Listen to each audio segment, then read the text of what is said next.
What's up, everyone? What's up? Welcome to the live stream. Hope everyone's Monday has been uh, decent. Has been decent. Yeah. So I have a few videos I wanted to check out. Welcome to the live stream. Hope. Oops, sorry. Yeah, I have a few videos I wanted to check out. Uh, one is the Tracy Ellis Ross. She is a American actress. She did a podcast recently. Talk about dating, her dating life. What's her dating life like in her later years? So I wanted to check that out and talk about that. Hopefully, it's interesting to react to. Hopefully, it's interesting to react to. So that's what we'll be doing. But I have some other videos, to check out as well. So let's get started. Let's get started with a Kevin Samuel video that I just saw today. I wanted to fully watch it. In it, he's reacting to a woman that's 38. So let's check that out. Okay, let's check it out.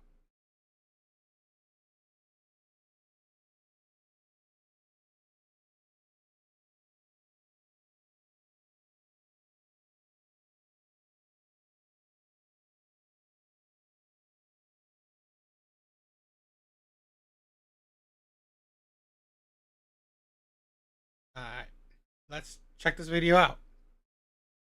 What's going on, Raven? Hi, Hey, Kevin, how are you? I am well. What Hi. what you got for me? Yeah, I have a question for you actually. I wanted to know if you would be able to explain to me why is it that um most men, not all, have a feminine quality to them. Okay. And I do know I hear a lot of guys say that, females have this masculine energy as well. But I would like Hmm. to know, do you have an answer for that? Yes. Yes. How old are you? I'm 38. 38. All right. Mhm. Okay. So if you've been hanging around my channel, you know that 8 out of 10 black children are raised by their mother. Right. Okay. So 8 out of 10 black men are raised by mama. The Hmm. first time they encounter a masculine presence is usually in authority because there are not a lot of black male school teachers. So in their developmental years in daycare and elementary, you don't see a lot of male elementary teachers, do you?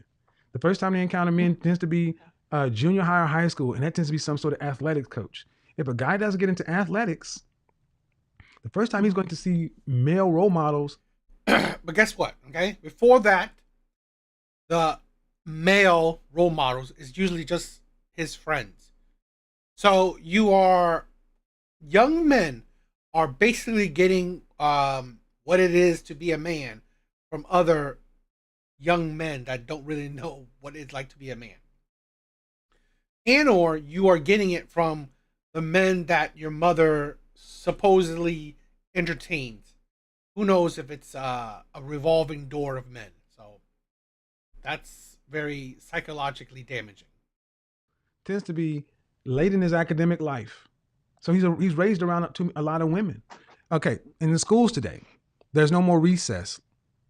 So boys are actually in the classrooms taught to sit and conduct themselves like girls. Boys aren't allowed to go out and run, tear up stuff, and stink because it's looked Right. at toxic masculinity. Okay, then you see the average mother. The average mother wants to keep her son safe, so she's not going to Mhm. put her son in martial arts, anything that's going to get him bumped and bruised. Do you have any friends that have Right. children? Yo, big bars. Yeah, they're cooked. Kids are cooked.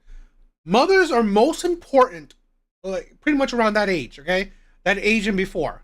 They're when they're toddlers.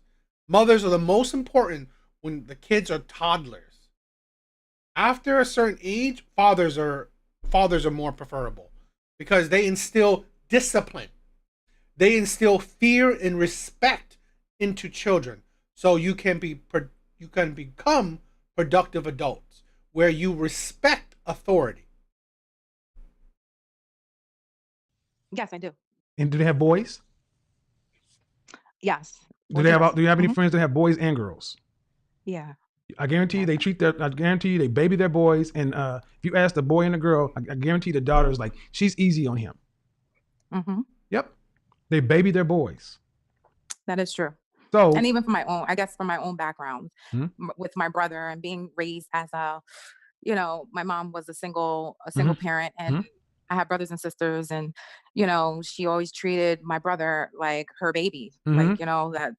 So Was he I older get or it. younger than you? He's younger. Did you resent that? When I was younger, I did. Yes, I I did. know. I really I felt like, oh my know. gosh, like she treated him like, you I know, know. I've sat he could down do and no counseled wrong. many women with this.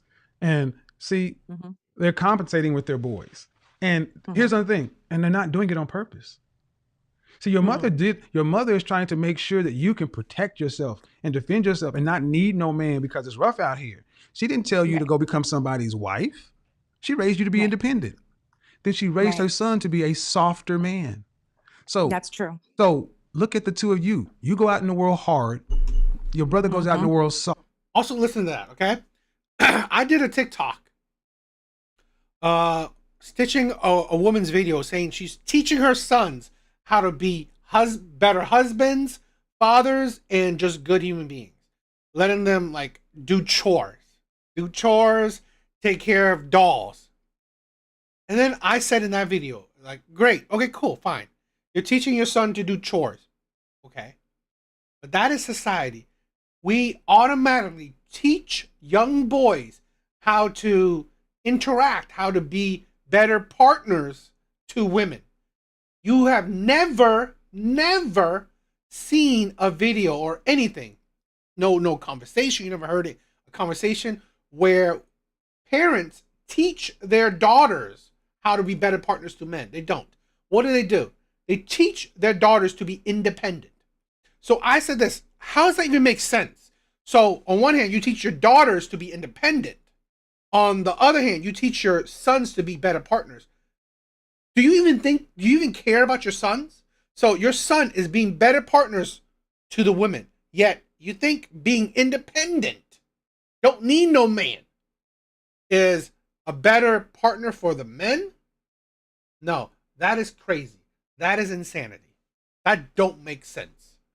So really, no matter how great of a partner you are raising him to be, when he interacts with these shitty ass women, okay, not all women, but a lot of these women, these modern day strong independent women, you think that he's gonna want to be a good partner or think that it's worth being a good partner to these women who don't even value him? No, unlikely. And we Soft. wonder why these Yes. two groups can't get together. You're right. I was raised the same way. Right. See, I had to actively fight against it. That is true, right? For me personally, I was raised pretty much by my mom. I think I suffered a lot, relationship wise, all these, because no really male influence. So it really took me until my late 30s to really wake up and try to be an actual man, to be a better man. It's a very hard thing. And a lot of men are suffering from that. Yeah, I think this is the thing where we don't talk about. Our society is more matriarchal than we are led to believe. We talk so much about it being a patriarchy, but honestly, more families than ever are led by women. And Yo, Blue Exodus, thank you for stopping by, my brother. here's the thing. I need black women to understand. We know you're not doing it on purpose, but it doesn't matter because black women raise the very men they cannot stand, these softer guys. So at 38 years old, do you have children yourself? No. Okay. No. So are you looking to get married or what?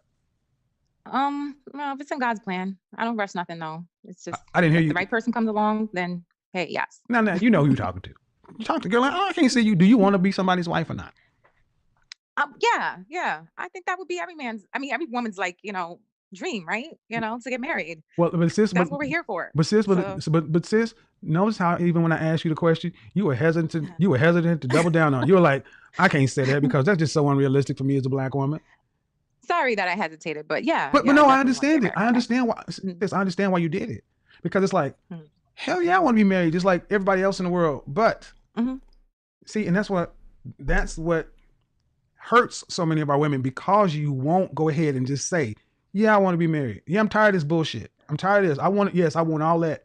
See, yeah. if we can get you guys to admit that part, then we can have a Mhm. conversation. Then we can say, okay, if you know you want that, then what are you willing to bring to the table in order to get that from, because most black women don't want to work after they get married, especially after they have a child. Mm. I know, I mean, I go ahead. I guess I agree with you on that one. In I a say when way, they don't, I when I have a lot say of friends don't on want here to have tonight to work. listening to your show. So, we have talks like this all the time, Hmm? and I agree with you on one part of that, and I agree, and I don't. Okay, You when I know, say don't want to it work, depends. what I mean is they don't want to have to work to pay significant bills. Oh yeah, okay. Okay, so that's what I mean. I don't mean you want to sit at home and live an unproductive life to where you just all are. What I mean is black women want their men to have 100% mindset to where he's taking care of everything, and she is not Mhm, required to go out and work to pay significant bills. Although she will go right. work to add to whatever he's already doing, but it's him that she wants to do everything. She wants to Mm, rest in that fact. Do you agree with that? yeah, Do you agree with yeah, I that? agree with that. And I that's agree all. with that. And I just said it a shortened way. I just said it a shortened way. Mm-hmm, And mm-hmm. see, so many black women were raised like you to where you have a hard time even admitting some of these things because in the wrong places you'd be called a pick me. Women would call you a fool. Girl, you stupid. You want a man to take care of you. You get savage by saying a lot of this shit. Mm. Well, I have real girlfriends that keep it real with me. I only Okay, keep real people around me, cool. and they're honest with me. And I've never, I keep it real with them. I keep it 100 with them all the time too. So yeah, I had admitted that before, Hmm. and I know I wasn't. I think one of the things that contribute to his death is the amount of Red Bulls he drink. He drinks a lot of Red Bull.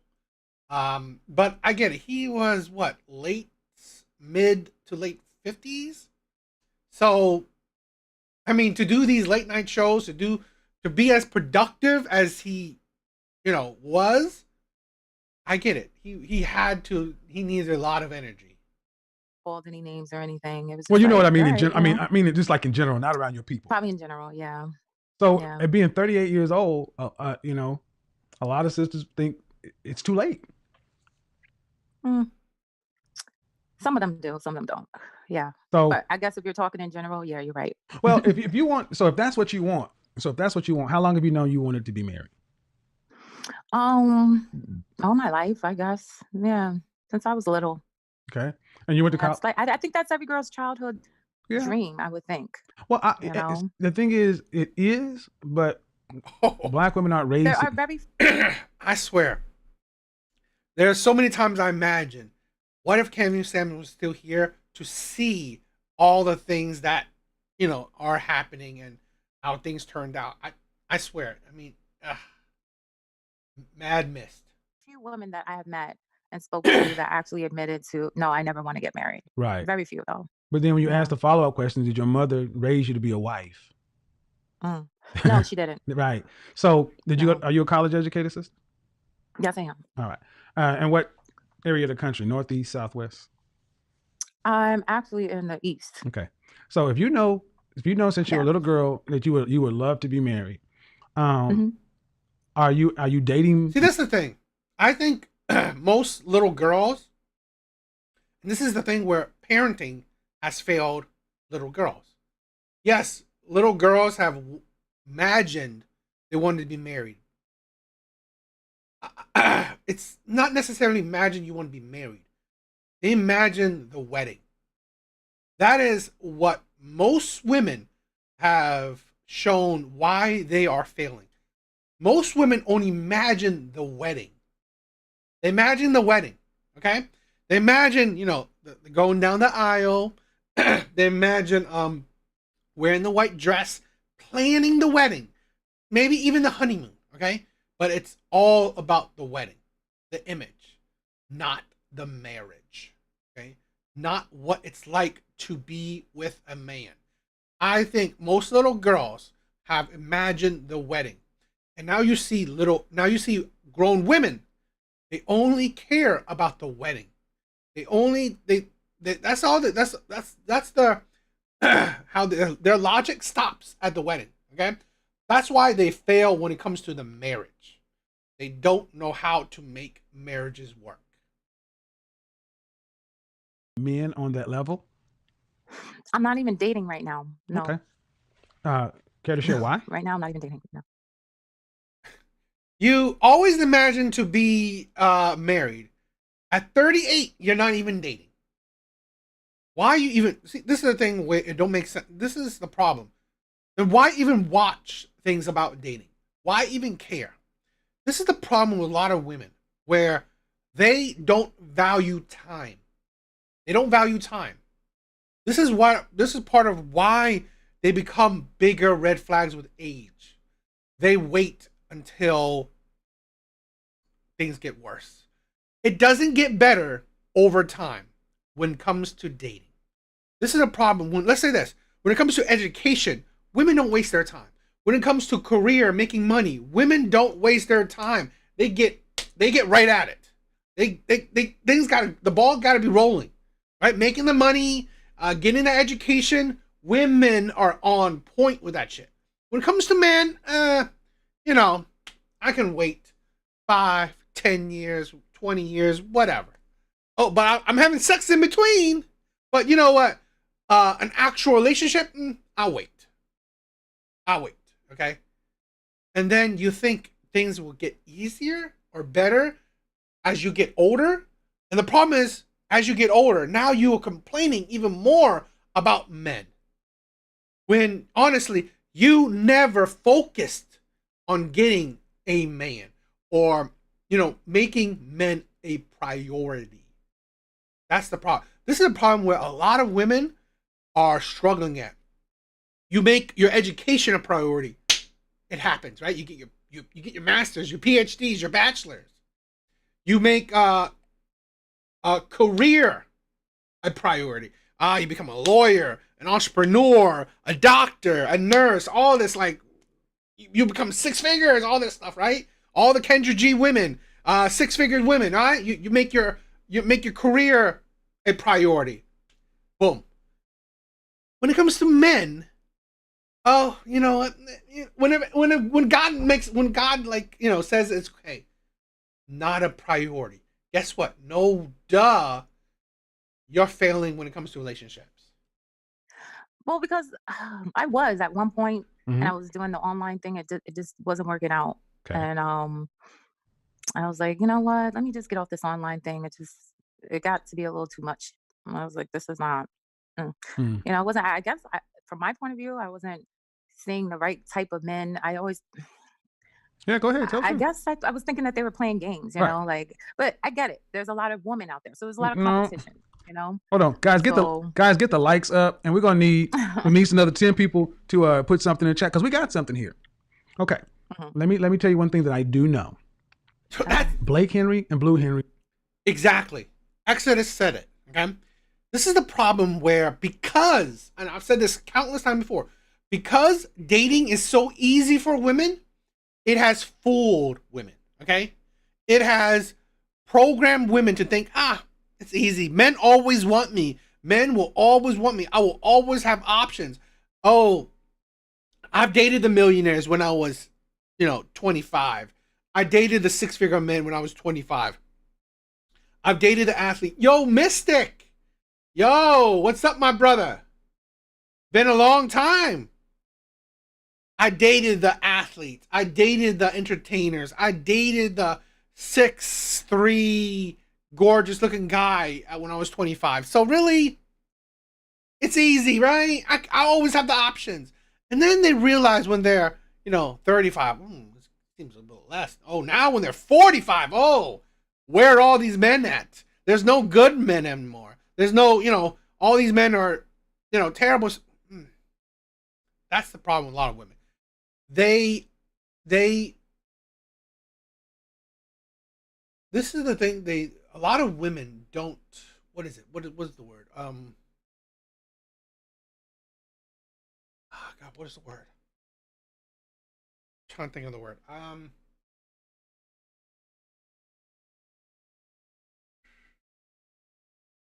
They don't appreciate. Is it appreciate? They don't value. Okay. Um, the ease of dating. They didn't value it until it's too late. Are not online. Yo, Mystic, I get it, my brother. Okay. They're not. You know where they're at? Where they're at? They're out in the world killing shit. Where they at? They're out in the world killing shit. Oh Lord. They're out in the world. They're out in the Those are world ones that are fighting. riots right now. No. They're out in the world competing against other men. They're out working. Oh, competing against them. Yeah, Working. Blake and Blue are out Okay. putting in 12, 16-hour days. They ain't online. The guys you find online, now I'm online, but I do it for a reason because it's also as market research for my business, but you don't tend to find high stakes men there. Just like you don't tend to find dime pieces online. I kind of, this is a thing where I've said it before, I don't idolize nobody. I will never agree 100% with everyone. Here's where I say Kevin Samuel is wrong. You can't find good men online. Now, will you find millionaires online? Not impossible. Plenty of millionaires, do online dating. Not a lot, I'm not saying. I'm assuming. But there are good men online. There are men that make good amount of money online doing online dating. Because here's the thing, it's the ease. It's the ease of dating. So really, yes, there will be good men online. It's just that, are these the men you want? Are these the men you are attracted to? And a lot of women, honestly, they're lazy when it comes to online dating. They're lazy when it comes to, in-person dating too. So no duh, they're lazy when it comes to, they're even more lazy when it comes to online dating. Because they got a plethora of men. So from what I'm hearing from you, you're a college educated sister. You know what you wanted, but yet in the East, are you in the tri-state area? Yeah. Okay, so very competitive up there, and you haven't been able to find the caliber of man you want. So it's almost like a lot of sisters in your with your demographic tend to kind of give up. It's like that is true. It's like, you know what? Yeah. I didn't find him in college for whatever reason, and then while all my white counterparts were getting married in their 20s and early 20s and going to baby showers and shit, we were talking about going on girl trips and such and so forth. Then you look up at 30 and it still hasn't happened, and you don't end that desire. But human nature is like this: when you touch a hot pot, you pull your finger back because it hurts. So when you keep touching relationships that don't work, you pull back. And what do? Right. A lot of sisters go get additional degrees, double down in their careers, start doing this whole, girls trip or whatever. But all it tends to happen is they end up running more the clock out. And the closer you get to 40, you have more negative or unfulfilled experiences than you do fulfilled ones. So it's easy to sit back and say, well, it didn't happen to this point. Is it ever going to happen?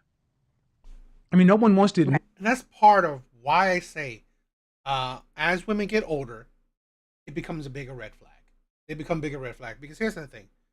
As you get older, like he's saying, you get more jaded. You get more bitter. You get more, you gain personality traits. You gain mindsets that honestly does not make you a very tantalizing partner to be with. It doesn't make you a great partner to want to have. Because again, as women gain life experiences, it's usually not a good thing. Because it shapes their mind to be more disagreeable, more chaotic, more combative, more bitter. It just makes them harder of a partner to be with, harder of a partner to make a life with. So again, time is undefeated. Time is undefeated. And time just makes it worse for women. This is why it's always disappointing when women say, oh, I haven't dated in 10 years. I haven't dated in 5 years. Then what a waste of time. Then women like you should get out of the dating market. Get out of the dating market. Just stop dealing with men. Be happily single. Okay? Get out of the dating market. It's just not for you. Yo, Elk, missed you, man. It's been a while. get that out loud, but it's just a numbers thing. I mean, you're an intelligent woman. You can sit back and say, I'm closer to 40 than I'm 25. So Right. when is it ever going to happen? And I would say this, that my mother was 51 when she got married. And she I was have a friend that actually just got married at 50. So she was had the same mentality. Like, is it ever gonna happen? And it happened for her. right. But here's the thing, right? I get it. A lot of women can have, kids even later ages, okay? A lot of women can find the man even later ages, but that's not optimal. Who wants to find your love of your life at 60? What are you going to have? 10 years left with a person? Instead of, you're going to find that person when you were 25. And then you could have had like 40, 50 years with that person. I mean, or this is the thing where to use that as a crutch. Oh, I'll it's like I could find him whenever, right? I could be 50, 60 and find him. To use that as a crutch, it is a dangerous crutch. It is a thing where, again, you're not prioritizing finding a partner because you think, oh, it's going to happen whenever, later on, anytime. So I'm so happy for her. what I'm getting, so I don't give up. Like, what I'm not giving getting, up. what I'm getting to is two things for sisters like you. One, Yo, man, you're tipsy? That's a warning. You're always crazy all the other times. So, man, if you're tipsy tonight, ooh. when you run across, I'll just call him the Henrys. When you run across Keith Henry, can you judge him just based on him and not everything else? That's one. Number two, Okay. Are you ready to stop fighting? Are you ready to go ahead and fall into it? Does that make Not sense? fighting. What does that Means because, it means that it's not uncommon for Black women, women in general, Black women in particular, to be very accomplished by this age. right. Okay, then you meet a guy like say somebody like myself. I don't care about your money or anything else like that. If you're my woman, that doesn't matter. Would you be willing to reset the clock and be the woman you could have been at 23? Yeah. Then you're ready. And that's the thing. And see, you've heard women on my channel talk about, I didn't want to move, I didn't want to do this, I didn't want to do that. I heard that one. Somebody's going, think about it. You're almost 40. You're going to be looking for guys who are older than you because you want men, you're hypergamous. Let's be real. You're going to want them to have at least what you have, if not more, because you want to get into living this life that you haven't had for so long. All right. That means somebody's going to have to move. You got a house, he got a house. You got a brownstone, you're going to have to go. Things are going to. And that's the thing where we don't talk about. I just recently on Saturday talked about the whole Shannon Sharpe thing. This is the problem with a lot of modern day women. They are hypergamous. They want men to have more than them. Yes, women can date men that has equal, but most of the time, women would rather choose a man that has more. And here's the thing. A lot of women are greedy. They want a man, not just more, a lot more. Insanely more. So here's the craziness where a lot of women are, there's women that are teaching young women how to get the bag. Guess what? Well, on average, to get that bag, you are going to have to go for an older man. The older he is, the more likely he has more. Because here's the thing, the Shannon Sharpe thing, the girl was 20. You think a 20-year-old is having hundreds of millions? No, he's not. The average 20-year-old isn't a millionaire. The average 20-year-old isn't a millionaire. The average 30-year-old isn't a millionaire. Not even the average. The amount of 20-year-olds that are millionaires aren't that high. The amount of 30-year-olds that are millionaires are not that high. So, and I'm not saying the amount of 50-year-olds that are millionaires are high, but I'm saying that you are going to have to get whatever you can get if he falls into the category you want. So that is we don't talk about the results of these kind of teachings where We're telling young women to be hypergamous, to go for the bag, to get men for the resources, to care about that. Well, guess what? You tell women these shit, they're going to go for the type of men that can provide this. And guess what? The type of men that can provide this, more often than not, are a lot older. Have to be given up in quick order, and it's like, well, You have to make sacrifices. Compromises. You don't want to make sacrifices. Yeah, you don't want to make compromises. You don't want to make sacrifices for what we want. Sacrifices lead to resentment. Compromises means you're trying to win. Let's say I was on the Upper West Side and you're in the brownstone in Brooklyn. Okay, you move to the Upper East Side. That's where you're going. I'm not going to Brooklyn. You're going to the Upper East Side because I'm putting in the 16-hour days. Okay, right. But the net of it is you'll figure out how to live in Manhattan and do what it is. Now you'll see, and the thing is, a lot of times women get so into, what if it don't work? Then I got to give all that up. That's the fear.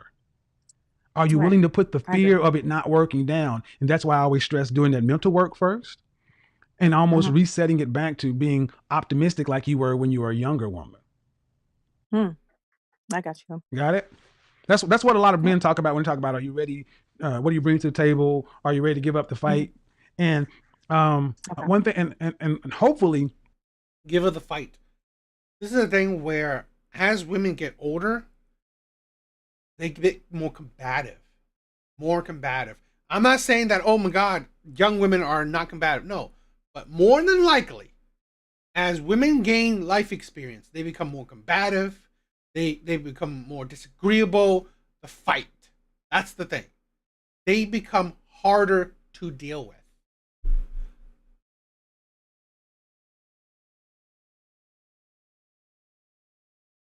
All right, so let's do it. Let's get into this video. So, like I said, I wanted to check this podcast, this interview, whatever, out of Tracee Ellis Ross. She is more bitter too. Yes, they become more bitter. Of Tracee Ellis Ross. She is an American actress, an older American actress, and in this one she talks about dating. So if you haven't heard, one of the we'll probably check it out, but one of the things she talked about is how she dates younger men. How this 50-year-old woman dates younger men. She didn't say the age, but she dates younger men. And how internet women are bashing Shannon Sharpe for dating younger women. Yet no woman talks about how this old woman dates younger men. Now she doesn't say, I don't believe, we'll check it out. She doesn't necessarily give you specific age, but I mean, come on. It's okay that, when older women date younger, but yet if men date younger, that's a pedo. So, but we'll check it out and we'll talk about this. Hopefully it's a good, have good stuff to talk about, have good, things to check out. So let's check it out. I interrupt. And so without any further ado, Tracee Ellis Ross. Tracee! How are you? I'm so good. Like I said, family. I do feel like family. We got family in the house. Really interesting conversation. And I took some notes. I took notes in my head and I actually wrote them down out there because you said there's a lot you can learn about who a guy is or who a person is by how they are on the court. Yes. They let their guard down. They let their guard down and their really character comes out. I think I could have used that information. I think I'm a little late on adding that to my list of how to figure out if he's a match. There's still time. Noted now. There's still time because I'm still single. So noted now. There's still Guy time. out there breaking his hip trying to play basketball. Yeah, no, it's got to be a different measure now. I know. Right, I made Barack put his basketball shoes up once he got his lip busted when he was in the White House playing a pickup game. Yeah, and I don't think many people realize this because he was definitely in shape, athletic. And I remember because you were at that pickup game. Yes. And I'm in the White House, actually in the doctor's office, getting an exam. So they're playing at one of the admin gyms, and we get the call. We hear that the agents are like, Renegades coming back. There's been an accident, and I'm like, ugh, because I'm always like, be careful playing basketball. Yeah. You shouldn't be playing now. You now have a real important job. Yeah, people are depending on you. And literally he's coming in with a gauze thing on his God. lip. He didn't need stitches or anything. He needed like 30-something stitches. His lip was, I saw it. It was like he took the thing away and I was like, your lip. And he had some major speech. This was probably Saturday. He had some major speech on Monday. And I was like, this is what I'm saying. You're playing like you're 10 and now your lip is split. So we digress. Yes. Because That's okay. That's all right. no longer are we dating people? No, but I am. Yeah, I was about to say. Yeah. I was like, Tracy's, my girl. Yeah. I mean, the tales from the road. And I bring stories home. I bring back to Michelle stories. I'm like, what's happened in the last several months? And it's always eventful. It's always good. Well, the thing is, I stay open. Mm-hmm. I'm probably more way open. Yes. Oh my God, that sounded so wrong. I didn't mean that, Mom. My heart, your family, my heart stays open. Your heart more open than it should. Yes. Yeah, that was hard. All right. More open than it should be, but I do date, and it's a fascinating adventure out there. Mostly though, I think there's really good men out there. I think to a certain extent, I'm a very unique sort of unicorn of a woman, so it's gonna. What makes this? This is the thing where I've said this before. This is the problem with a lot of women. A lot of women think that they are a unicorn. A lot of women think that they are better than what they are. A lot of women overestimate their value. This is the problem we're having a lot, okay? You hear women toss this shit around over and over again. Oh, men are narcissists. My boyfriend is a narcissist. This man is narcissist. No, fuck that shit. I think women are the true epitome of narcissism. I've never heard a man call himself a 10. Never. I've never heard a man call himself a 10. Perfect. Okay? Only women have I heard call themselves a 10. Basically perfect. I don't know if I can't recall ever hearing a man calling himself a unicorn. A unicorn. Like rare. Like almost the rarest shit around. Yet women call themselves unicorn. A unicorn. Really? How rare are you? Okay? This is the problem why I believe one of the reasonings why women are suffering in the dating market. It's their ego. 100%.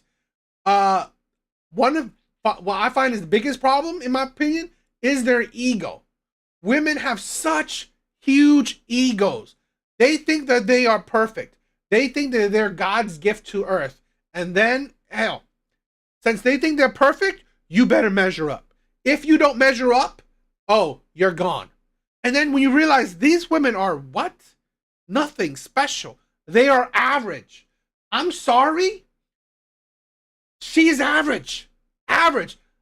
Even in her prime. And I've seen this woman in her supposed prime. She was average then. She is an average looking woman. The only thing that makes this woman supposedly above average is her wealth. But here's the problem. As a human being, yes. As a human being, her wealth makes her above average. I agree. As a person in the dating market, her wealth means jack shit. Her wealth means jack shit. Because here's the thing. She won't deal with any man, right, for a committed relationship that makes less than her. I doubt it. Or substantially less than her. So really, it don't matter. So her wealth doesn't really equate a whole lot to the dating market. Now her wealth gives her access to men that have, equal wealth or better, but that doesn't make her like have a higher value. that doesn't make her a unicorn. No. Women, that's the problem with a lot of women. Thinking that you are a unicorn. Thinking that you're a 10. I'm sorry. Be humble. The least, I swear to God, it's just like, I don't understand. Women construe this, I'm a perfect 10. I'm a unicorn. I'm a queen. I'm a goddess. That's not confidence, okay? That is pure ego. Calling yourself a queen, calling yourself a 10, that is ego. I mean, for me, let me see. Was she? I don't.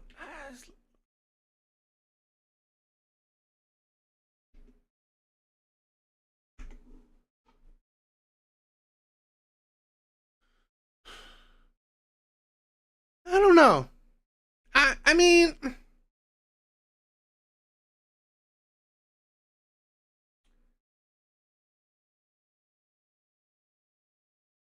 for me, I think she was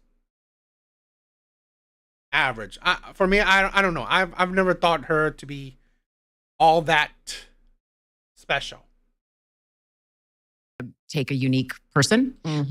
But you know what? Maybe I best a 6 when she was younger. And in the meantime, I have really learned how to live my life and Yeah. enjoy it and not sit around waiting. I was saying to someone recently that I'm one of the first generations of choice, and it's Mhm. not anymore, which Yeah. really, there was a window and that has shifted. Mm. And I do think that that's going to change dating for women so much. When you mean you've been the sort of the product of choice. Yeah, you like mean the just- assumption of yeah. Roe v. Wade Yeah. and the ability for a woman to find her own delight and pleasure Yeah. and choice around how she navigates dating or how one would navigate dating. And we're in a different world now. Right And I'm about that. curious what that will look like. It frightens me for younger girls because of many reasons, obviously. Mhm. But Oh, Sharon Stone. Now, yes, she was. I would admit. I mean, I admit, like in her younger years, she was quite high. I agree with that. even with the systemic protection of Roe v. Wade, Yeah. I still was coming up against the cultural norms Yeah. of being a choiceful woman Mhm. and owning my own body and my own choices and what it is that I'm looking for in a relationship and the ability to negotiate in a relationship what it is you want the relationship to be between the two Yeah. of you, as opposed to what society says it should be. Well, I And that's don't- different. I don't know that we're gonna lose that. I think women, we're used to having a say in our lives, Yeah. and I don't know whether the whole movement is about sort of reharnessing us. You know, Sure. whether is it really about And- you know and can that really reproductive work? rights? Can that really work now that women are educated and we're being raised differently? I mean, the truth is that men. Fathers are modernized, Yes. right? I mean, Mostly. mostly they are, you know. And if you were to ask the average man, how are you raising your daughter? Because you love her. The average father that loves their daughter wants them to be excellent, you know, and they want them to have opportunity and freedom. And I mean, freedom. when you think about you don't want your daughter saddled marrying some guy that chose her because he just didn't think about anything and else who was believes ready that at her the body time. is his choice. Exactly. So I don't think a lot of leaders are thinking about that. You Yeah, know? well, and they haven't been asked to, because I think it's not always a context that if it's an area that you don't have to think into, Right. But I think there is it is a genuine regular thought process for me. It's one Yeah. of the reasons. I mean, we've talked about this, that often I date younger men, and a lot of it is because Let's stop on that, folks. oh my God, we had a Several great dinner. snaps We on that we one. had a great dinner, by the way. Where across the table, your husband goes, "But why?" And I said, "Well, maybe because I can." Yes, Paris. This No. is what I'm saying. Tales from Tracy's. It's fun. It's Okay, really fun to share. Tracy Tales. But but you date a younger I'm sorry. woman. But Y- one of the younger man. reasons, though, that because I had to ask myself that question, I was like, "What is this about?" Yeah. Because I want a partner, and so often, and it's not just that I'm older; I'm also very embodied. I am a full, very whole person who Yes. knows myself, who is in charge of my life, and who lives a very full, just robust life. So it's not just age; it's like life experience and sort of a difference. Life experience. This is a thing where women like to dance around it. This is the problem. You can't teach old dogs new tricks. Now, don't come at me. I'm not saying that necessarily she's a dog. I'm just saying it's the same. Where as she gains life experience, she is stuck in her ways. Most people are. Most people are. Okay? As she gains life experience, she's stuck in her ways. So, here's the problem. If she, this is I get a lot of problem with women that want successful men. Now, you are, let's say she's whatever, 50. She's gained the life experience. She's stuck in her ways. So it's it's her highway. What is it? It's her way or the highway. I'm sorry. It's her way or the highway. You think that mentality is going to be suitable for a man of equal to more success than her? Of equal standing or more? No. He ain't doing that shit. A man does not work his ass off to gain accomplishments, to be at a certain level, to what? Listen to women? To not be a leader in his own family? No. He ain't doing that shit. Now, at best, maybe a partner. Maybe a partner, okay? Maybe a partnership. At best, a partnership. But here's the problem with women. And I've been there and I've done that. Women's partnerships is it's not a partnership at all. Women believe they are doing the partnership. But at the end of the day, women can't help but try to take control. The more life experience she's gained, the more strong, independent mindset she has gained throughout her life, she has become way too masculine to actually understand true partnership. Now, here's the thing for men. Now, men can be like that, but here's the problem where I believe where men can take a step back because of love. I think men love harder. I think men love true, right? Personal opinion. I think men love truly. So because he's with a woman, even though he's a strong man, he's a masculine man, because he loves his woman, his family, a lot of times he can take a step back. But honestly, a lot of men that gets to a certain point of success or accomplishments, that gets harder and harder. That's the thing where a lot of women don't understand the type of men they're asking for. So women like this, why she would go younger is that she will negate the status for just fun. Okay? She knows that, these young men are not as powerful as her, not as, they know that she's the top dog. She's the one wearing the pants in this relationship. So these young men ain't going to say shit. So she don't have to deal with that at the very least. But I had to ask myself the question, why? Why does this keep sort of coming up Yes, Blue Exodus. They want men to be masculine when it's convenient. I agree. And a modern male feminist at the same time. Exactly. And this is what women don't understand. You want a absurdly ridiculous, perfect type of man, what you deem perfect. He needs to be conservative of how he treats a woman, yet he needs to be liberal of how he views women and the world. It's like, what the fuck is that? Then they're hot and gorgeous. Mm-hmm. There's that.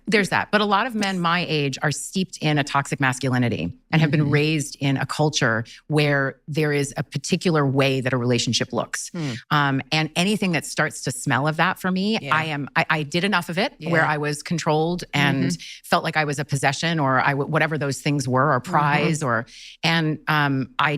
I have no interest in it, and I will not do it again. I'm sorry. No, Craig. I was going to say, it's a generational thing. So it didn't matter how you met them, or is it just kind of the guys you're meeting? That's obviously Too big of a it's a generalization, but because I have dated men my age, there is a difference. There is an openness that occurs with a younger man around whether it's gender fluidity or not even having an issue with homosexuality. I mean, something as basic as that there's times where I'll be, sitting across the table from somebody and just like, what did you just say? Yeah, what century are you? Like, oh my God. Where's your horse and buggy? Yeah, like, I'm so sorry. And your bedpan.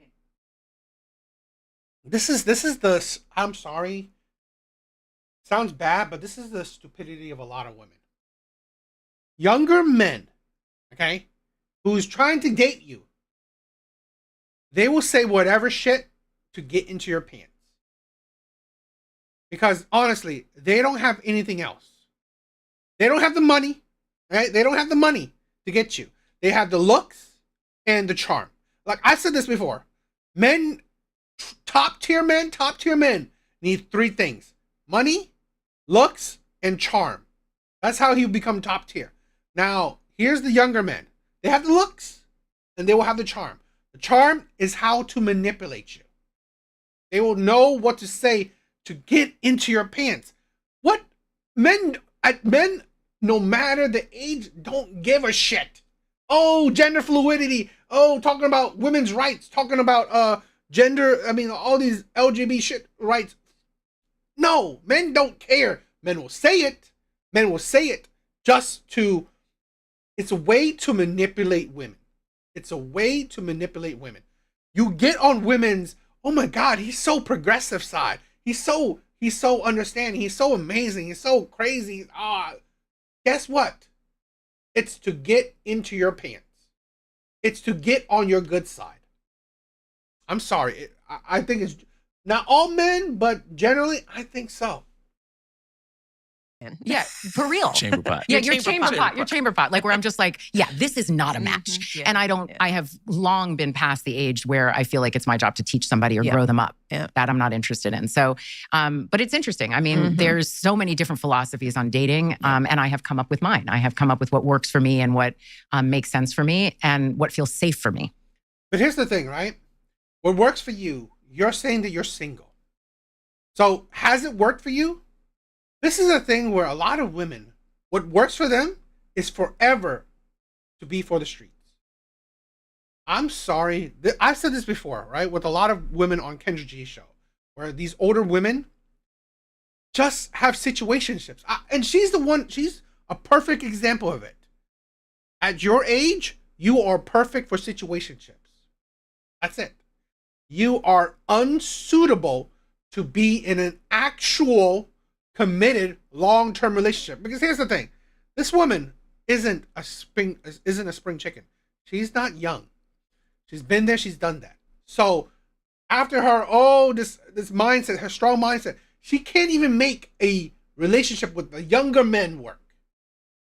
She can't make a relationship with younger men work. So really, is that working? Is how she's going about relationship working? Because where's your results? Her results is that she's been in a whole lot of relationships and she's still single. So if that's your results, well, then you are meant for situationships. You are meant for the streets. You are meant to have sex, to have fun time with men. You are meant for fun time, not a long time. That is a lot of women. Especially when they reach 50. Yes, you are meant for a fun time, not a long time. And remember that what she also said that, oh, these young men are good looking. Guess what? What if an older man said that? Women would call him a pedo. Women will say that he's disgusting. If men say younger women are good looking, oh my God. The outrage. How dare you? How dare you? Okay. As a 50-year-old, talk about young women as good looking. Ain't that something? Yep. I mean, like I'm not on dating apps. I have friends that have great success with dating apps, but that's just not something I'm comfortable So with. you're meeting folks in the wild then. And you know what? That's the thing, right? I don't think there's any true male feminists. It's like, I think male feminists are just manipulators. They're willingly to be cringe, to be able to manipulate those women. Some men they just can't do it. They just can't handle that cringe. They can't handle that cringe. That disgusting feeling to be a feminist. Okay? To be a feminist, to be a liberal, to be a fool, just to get with women. I cannot stand being two-faced. I can't. I cannot stand being a liar just to get ass. That's the only way for me, or someone sets me up, or Okay. I meet them at an event. I meet someone. It's usually people that also have a level of recognition that they, have as much to lose as me to a certain extent. I don't know. I mean, I haven't had great luck lately, but I do have to say I'm moving up on what it is that I'm looking for as a match. Yeah. I've had some doozies. Yeah. But I just love watching your life because you were modeling so many things, the next phase, how many versions of ourselves we can become at all ages in life, and how to build the life you want. Yes. Not the life that somebody told you you were supposed to have. And let me tell you, I told you this about the girls, and Tracy, just like, she mentors the girls, she's always there for them. But trying to make sure that I am not subconsciously sending them. I hate that shit. You want this forever 304. This forever single woman. This modern day poisonous woman to mentor your kids. It's absolutely disgusting. It really is. This is why we have a generation of women that can't find proper men. They can't find proper men. They're not attracted to proper men. They're having trouble in relationships. And you want a woman that's having troubles in relationships to mentor your daughters. This is the thing. Women are not having problems when it comes to education and career and making money. Women aren't having problems in that area. So it's not that hard. It ain't that hard for women. But guess what? They are having a problem when it comes to the dating market. And you are going to have a woman who's a complete big ass red flag when it comes to the dating market to mentor your kids. Absolutely stupid. These messages about what their life should look like. Even like when you ask, are you dating anyone? I mean, that's something that we ask young people in their 20s. You know, the whole thing about weddings, we talk a lot about that. Yeah, it's just like the pre-proposal and the bachelorette and the pre-honeymoon and then the 3 wedding dresses and have you thought about the amount of money, your 32 list items of who you want to marry, or are you more busy picking out your photographer? Yeah, it's interesting, that whole, I hope that is starting to dissipate culturally. So. I really do. I think social media is perpetuating some of those things in a really big way, but I did dream of my wedding growing up. And that's not to say that I didn't dream of the bigness of my life, but I could have spent a lot more time dreaming of my life. And as much as grief does surface for me around not having children and not having a partner, I still wouldn't want the wrong partner. That's a great point for people to hear. I'm not interested in that. You have to make my life better. It can't just be, I'm in a relationship to be in a relationship. So make your life better. This is the problem. Right? I said it. Ego is one of modern day women's biggest women's biggest problems. Their ego. What's, in my personal opinion, is truly the biggest problem. Right? I think off the top of my head, what I think is truly the biggest problem with modern day women is selfishness. Me. You only think about yourself. Make your life better. You are multi-millionaire women.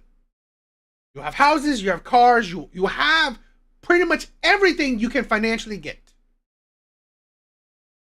So how is a man making your life better? Emotional support?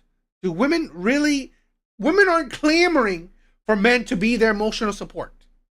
What is it that, and here's the thing, you are too old to have kids. So really, he's not supporting you for kids. He's not taking care of the kids. Taking care of the household? Really? It's like, make your life better? This is the problem with so many women. It's constantly, what are you going to do for me? What are you going to do for me? What are you going to do for me? Huh? How are you going to make my life better? Men are seeing this. It's like absolutely disgusting. The level of selfishness that women have nowadays. It is just absolutely tiring. It really is tiring. That even the older generation are selfish as shit. So can you imagine the younger generation? They will be next level selfish. Next level. And I guarantee you, she's probably crazy ass selfish. Only think about it. Chat have been there, right? You guys have seen it. We've done many videos. We've watched many videos. One of the things why I watch these videos is to show men we have a problem of absolute utter selfishness in women. It is insane. This is why you cannot sustain a partnership, right? A partnership. Because if you only think about yourself, how is that going to work? This is why a lot of women cannot. This is what I said about the whole wedding thing. Women think about weddings. They don't think about marriage. Because weddings, it is synonymous that the wedding is for women. She thinks about how she does the catering, how she does the flowers, the dress, the bridesmaid, how everyone looks, how everything is set up. It's about her, right? It's her day. The wedding is her day. It's about her. It's how it's always talked about. Now, I'm not saying for everyone, but it's how it's portrayed in society. The wedding is for the woman. But that's why she doesn't think about the marriage. Because when the wedding is for the woman, it's all about her. The marriage, no. You cannot sustain a marriage when it's only about you. That's the thing. That's why weddings are psychopathic. But that's the thing where a lot of women don't understand that. Maybe the problem you're having in relationships is that you have insane ego and you're selfish as shit. Maybe. Even though the grief does emerge and that comes and I hold that, I think of what I've done. And I woke up every morning trying to do my best. I didn't wake up one morning and be like, I'm going to mess this day up. That's right. So I must be where I'm supposed to be. And I don't know, sometimes I think of all of the things I've done, the courage that I've had to have and what I've had to learn how to navigate as a single person with no one to hide behind. Yeah. And it's built a really beautiful experience around me. And I have incredible friends. You do. Well, this is a good segue to get to our question, especially the talking about dating and meeting people. And we have a great question. So Natalie, our producer, is going to read the question for.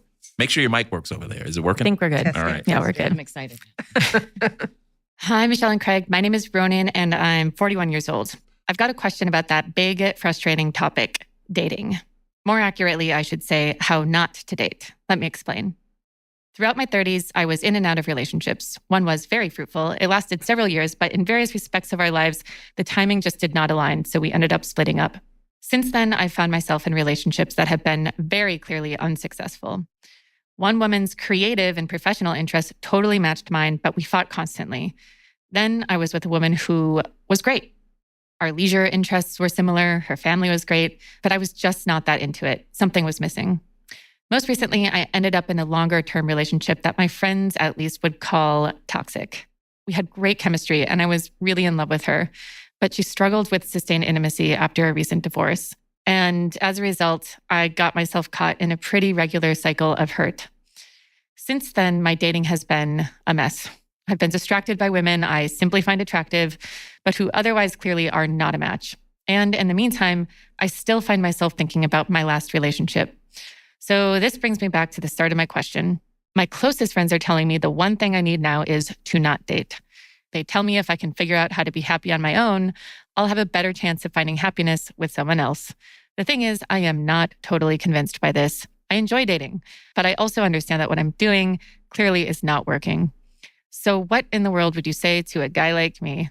Are my friends right? Should I try to enter into a period of being single by choice? I'm sorry. What guy is asking a woman for dating advice? Asking a woman that's perpetually single for dating advice? Are you fucking stupid? What is she gonna? It's like, this is the problem.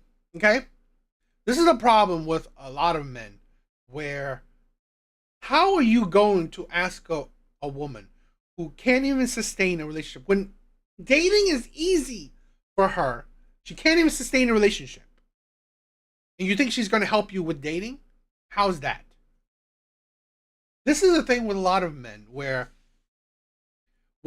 honestly, think about it logically. Go about things logically. What do you want out of dating? What do you want out of dating? Do you want to just, because this is the thing. Let's say the Shannon Sharpe thing. That man is a forever bachelor. Forever bachelor. He is a forever bachelor. So what? A man that's forever bachelor, he's going to go for the best looking woman he can. Who cares about her personality? Who cares about that? Because it's all about the looks. It's all about the sex. So you just go about looks. Now, if you want sustained relationship, this is a thing where a lot of men don't understand. Go for personality. Go for who she is. I'm not saying go for the ugliest woman around, no. But understand dating value. She's average, cool. It's not like my eyes are blinding every time I wake up to her. No. She's not bad looking. I'm fine with that. I don't care about that. It's about how she treats me. What type of woman she is.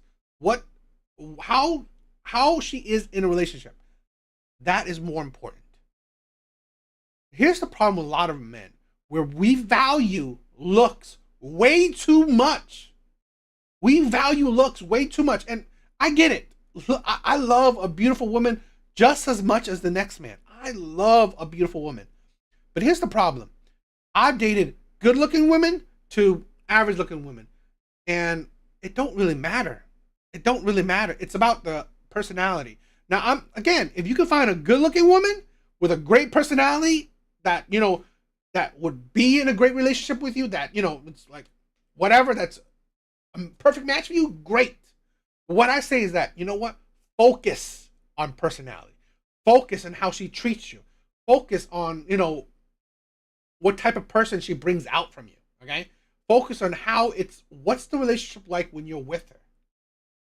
A lot of times, a lot of men are blinded by looks, so they don't see other things. So what I say is be more disciplined. Be more disciplined on how you go about relationships. Especially if dating isn't that hard for you, boom, you should even go even more about who she is inside. Because again, us focusing on physical, how a person looks, has been a detriment to a lot of men, in my opinion. How could I actually benefit from being single if I ultimately really want a partner and family? And if it is helpful, what tips do you have to help me put this period of non-dating into practice and to make it stick? Thanks for your advice, Ronan. It's a great question. Yeah. And it's interesting coming from a 40-ish man. Yeah, I like it. Because men can marry when they choose to, just like I did. thought that was so interesting what you said. When you asked Craig that question, I think it's timing. Yeah. Mm-hmm. That when a guy feels they're ready, then who's in front of you. Right. Which is crazy. Mm-hmm. Yeah. It's crazy. So crazy. It is crazy. And then it takes your second marriage to figure out you need to be discerning. And for some people, they don't, or fourth, or they never figure it out. I know. It's just fascinating. My technique for the second one I thought was pretty good. I think that is really, I thought that was really helpful for other people to hear. The other thing I'm curious is please, guys, please like the video. It helps me out. Please like the video.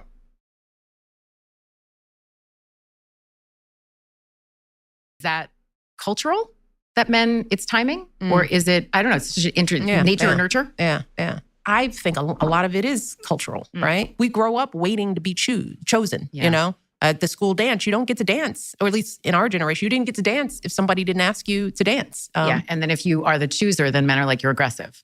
Oh my gosh, there wasn't any choosing. Well, now for my generation. Yeah, I don't even know my generation. For me. Yeah. Can I give you just a little bit of a different thought process behind it? Yo, Elk, you were on a lesbian live? You're crazy. You are crazy. You do things for the plot. That's why you're here. imagine as a 17-year-old and you're walking into a sock hop, which I just use for effect, but a dance, but there are a lot party. of kids going, what is that? What are your socks have to do with anything? You go, but we used to have these sock hops, or it's a school dance. So imagine you're 17 years old and there's a bunch of girls in there, and you go ask somebody to dance, and they say no, thank you. Oh, terrible! Yeah, heartbreaking. And then you go to ask the next person, and they say no, thank you. Oh no, I don't like this. But that's how it was. Yeah, that's hard. That's very how hard. It was. So the question you have to ask yourself as a guy is, do I just take what I have, or do I take the chance of asking the next person and they say no? Yeah, the courage. That's and that's real. Yeah, that's real. So it's an important perspective for sure. Yes. And it is hard, but ultimately you choose, right? It's scary, but so imagine the girl who is standing in the same sock hop with her shoes off now, all embarrassed because she's standing in her socks. Waiting to put up with. I have 4 siblings. Waiting to be asked, and people are just passing her by, and there are a bunch of shy boys not even trying.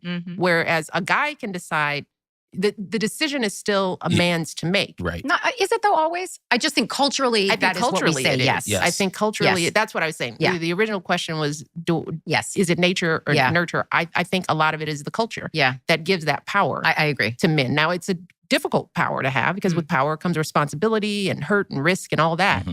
But, even to this day, as you said, Tracy, if a woman crosses that dance floor to ask, she's aggressive. It's an unattractive quality. So now I either wait to dance, or I don't dance at all. I don't necessarily agree with that. It's an unattractive quality for the men you want. Think about this. And this is general. I'm generalizing. Let's say you want the most masculine man around. Well, if you go up to him and start, being masculine to him, ask him out, tell him what to do, shit like that. Well, you think he's going to be attracted to that?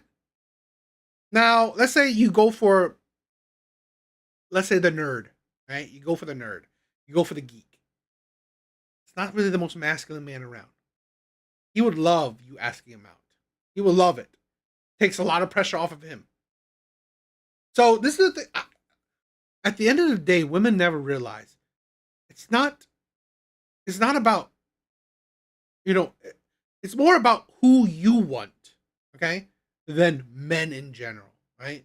It's more about who you want, right? It's the type of men you choose.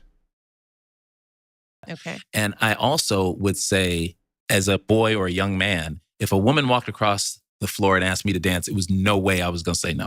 Well, I think obviously there's all different kinds of people. Yes. There's all different kinds. I mean, and then we're not even entering into the gender fluidity within this conversation. You're right. That is so much a part of what the younger generation is making sense of. And I think they're actually doing that really beautifully. I do too. And I've learned so much from the gender conversation and how it's expanded. I've learned so much about myself and what are the expectations that I didn't. I don't. The whole younger generation doing the whole 1,000 different genders shit like that, they're making it even harder. They're making relationships harder than ever, in my opinion. So, were expectations about being a woman that I'm like, oh, I don't need to own that because I just thought that was a given, but now I know it's not, But I think the societal norm, yes. I mean, I had a guy say to me recently, yeah, you can't make a man do anything he doesn't want to do. But culturally, you can make a woman do a lot of things she doesn't want to do because we're trained culturally to acquiesce in that way, that's our role, that we are. But I mean, this guy, Ronan, I love the question because. How do you culturally make women do what they don't want to do? That is so, again, this ain't the 1950s. This ain't the 1940s. You can't make a woman do what she doesn't want to do. Not culturally, not anything.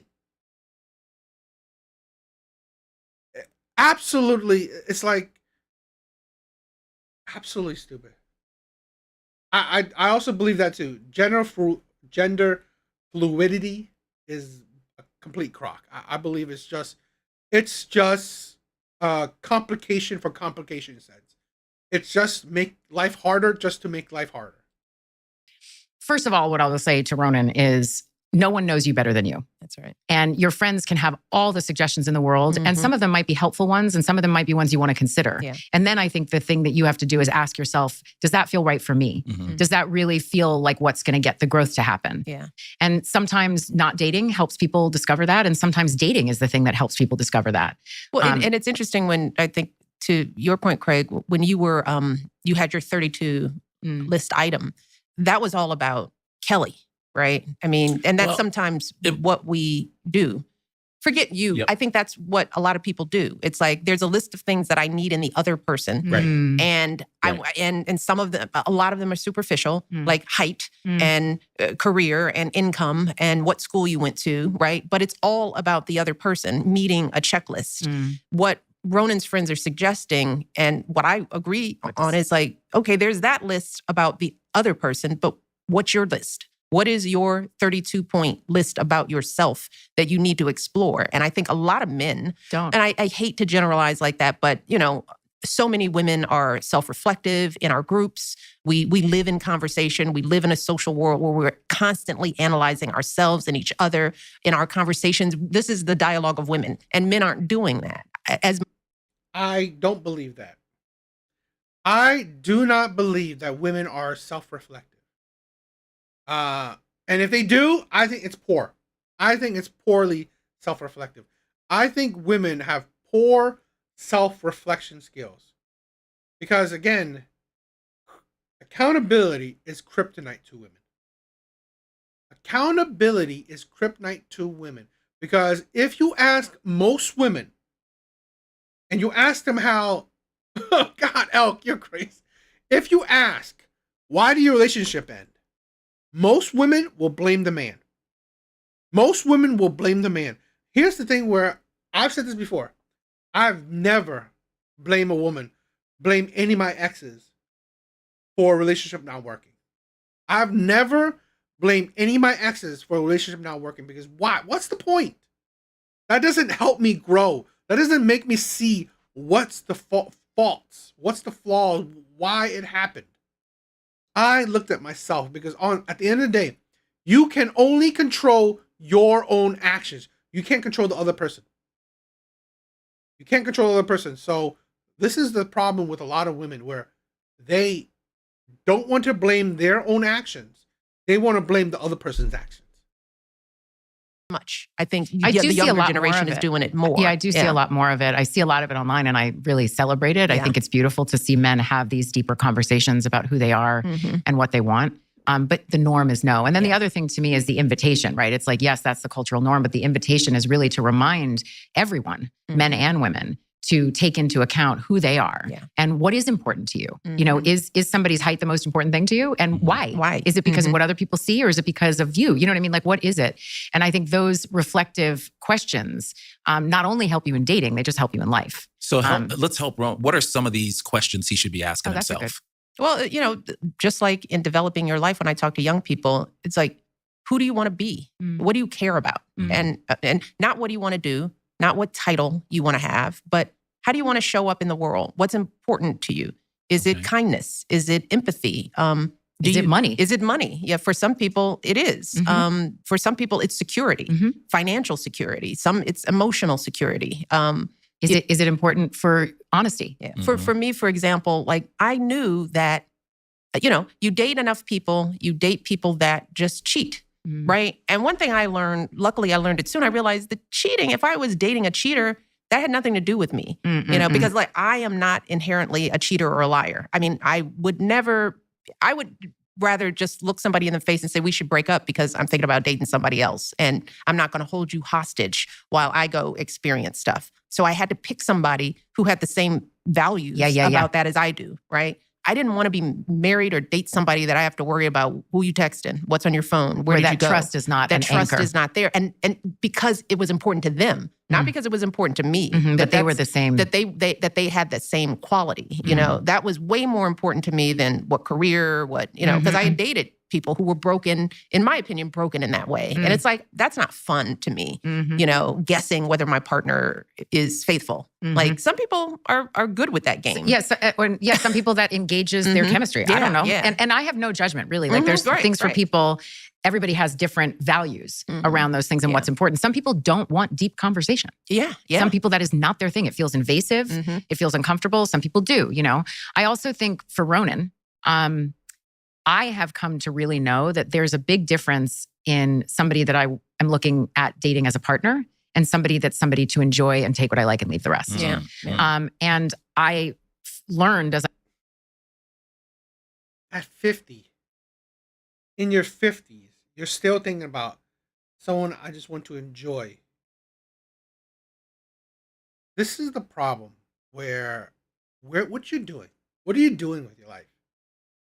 If you have the mindset where, I just want to enjoy people, along with the mindset that I want someone as a partner, that shit is like, what type of man was going to do with that shit? This is why you are still single. Shit like that is why you're still single. Because we've seen this so many times on like the Kendra G show, where these women who haven't been in a relationship, let's say, I think I just did a video on Saturday of a woman who's in her 50s, hasn't been in a relationship for over 5 years, a actual relationship for 5 years.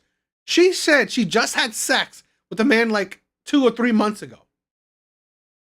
So that means, what do you want? Do you want to just be forever situationship? Because here's the thing, what type of man? Because this is the problem with a lot of women. Do you know what type of men you are attracting? What type of men you are attracting? Because here's the problem.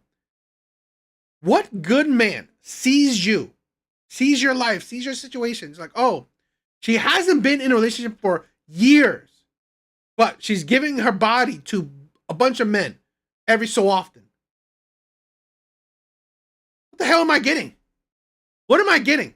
Where's the value in this? You don't value men for relationships, yet you give men the most prized thing you can give a man, your body. You're giving it to a bunch of men without any strings. No relationship needed. No relationship needed. You can have her body. Yet, let's say hypothetically me. So to get your body, I need to be in a relationship with you. Or to continue to have your body, I need to sustain a relationship with you.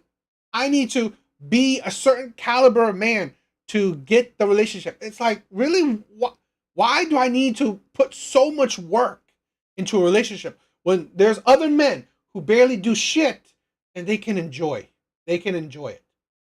What man sees value in that shit? This is the problem with a lot of modern women, where this is the problem why men talk about body count. Why men talk about body count? Because here's the problem where women they're so like, so free with, their sexuality and all that shit. Great, cool. You can do that. You can do that. But guess what? The type of men you are attracting only want to have sex with you. That is all. That is all you're good for. Because you create that aura where honestly you are just good for situationships. At 50, she has proven that. Where one, she can't sustain a relationship. She can't attract a man that can give her a relationship that she wants. But yet she's definitely having a bunch of men she can enjoy. I've gotten older, like chemistry is not a relationship. And love, say that again. Chemistry is not a relationship. Yes. And love does not always include chemistry. Yes. And I'm somebody who wants both. Now, everybody's not like that. Some people are really don't want a sort of the passionate chemistry of, intimate physical energy. That's not their thing. And you don't want to be in a relationship with somebody who that's one of the ways they communicate love. Like, for example, I have male friends. I have one that we literally text and it's not flirting and it's all clothes. and fashion and shopping. And it's like a version of a relationship. Yeah. He's the sexiest little thing. Mm-hmm. He's young. Yeah. There's never been anything physical, but we have this amazing like exchange that happens and I all don't the time. Have that with my husband. No. I that sounds fun. But that's fun, right? It's like so fun. And I'm single. Then that's fun. Sounds gay. Really? So you only text this man to talk about shopping? Seriously? What's the difference of having a girlfriend? This is a problem with Sammy. What's up, my brother? This is the problem with a lot of women, where they need one man to encompass everything. They need one man to encompass everything. Why do you need to have your husband, your boyfriend, your whatever, talking about shopping with you? Talking about girls' trips, talking about, I don't know, it's like women's rights with you. It's like, this is the problem with a lot of women. You need one person to encompass everything. And that is that's a problem. This is why women, there was a study, I forgot what, but it's pretty common, pretty popular, where if you ask men, if a woman had 70% of what you want, okay? 70% of what you want. Most men will say yes. They will be happy with that. 70%. Now, if you say to women, if you have a man that's 70% of what you want in a man, most women would say no. They want 100. Most women would say no to a man that's 70%. They want 100%. This is the problem. Women want perfection. Women want the perfect man, the perfect situation, perfect timing, perfect everything. It has to be perfect. Then I have a friend I go to the movies with. You know what I mean? And then there's people that and obviously if I end up in a relationship with someone, those probably will not continue. Yeah. You know, those different things. But my friendships will continue because you also can't expect your partner to be everything. That's right. All right. So this is perfect. So how do we help Ronan become a better subject for women? How do we help him make himself into a more attractive? Well, I think he sounds like he's attractive. He's having no problems dating. So what I'll say, but he's not. It's not sticking. But that could be timing. Right. That could be timing. Okay. That could be him. That could be him just not choosing. He may not be ready to really settle down. The other big thing I'm going to say, look, I'm 52. I don't know. You know what I mean? Like this program it's in my opinion. You don't have to know. We just have our deeply held opinions about Ronan's life. Exactly. But this is what I'm saying. I might not meet a partner. Yeah. Okay. I'm saying, like, I know there's this assumption, right? And the assumption is if you don't, there's something wrong with you. I don't agree. I agree with you not agreeing with you know what I mean? Yes. Like, I'm just like, no, I don't, that's no. Right. I'm a great match and a great catch and all those things, but I also. No, you have nothing to prove that. You have nothing to prove that you're a great catch, great match. Here's the thing where we live a life where, yes, you may not find a partner. It happens, okay? Not everyone is guaranteed a partner. That's life, okay? You're not guaranteed nothing. So what I think what a lot of men really need to do is find their purpose. Focus on their purpose. Focus on what's fulfilling in their life. And then, go about it how, do things where you can find more fulfillment than just women. Because I said this before. A lot of women have now created a life where men aren't the end all to be all. It's just how it is. A lot of women have created a life where men are not the end all to be all. So, this is also that's also the thing where I want to say, I've said this before, where I think a lot of men need to understand the world is bigger. The world is bigger than just the U.S., than just Western cultures. Travel. There are Asian countries, there are South American countries. There are European countries. There are lots of countries in this world. Don't shackle yourself to, oh my God, I just want Western women. At the end of the day, Western women may not want you, or they may not fit what you deem as something that will make you happy. So that's why I want a lot of men to understand. Focus on your purpose, things that you value, right? A direction, a goal. And also open your mind to more than just, oh, I'm stuck to, Western women only.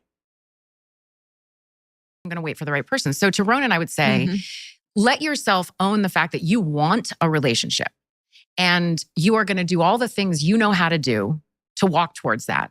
And if you don't find the right person, it's not a reflection of you. Yeah. If you're doing all the right things, you know what I mean? Like, I think that's the first thing I would say to Ronan. The second thing is, ask yourself the question, is dating helping you get towards what you want? Or is it actually distracting you because there's enough drama that you're not having the courage to say, this is what I want? I had a friend who was dating recently, and the guy is out of a divorce. And I love that. Sammy, I've heard plenty of men say, opening your dating world, right? Your dating circle to the world is much better. It opens. This is a problem with a lot of men where do not be like women. Do not be like women. Do not forcibly shrink your dating pool. This is the problem with a lot of women, with a lot of people maybe, but especially women. Women in particular, they make their dating pool smaller, make dating harder. Men should never. Because dating isn't easy for men.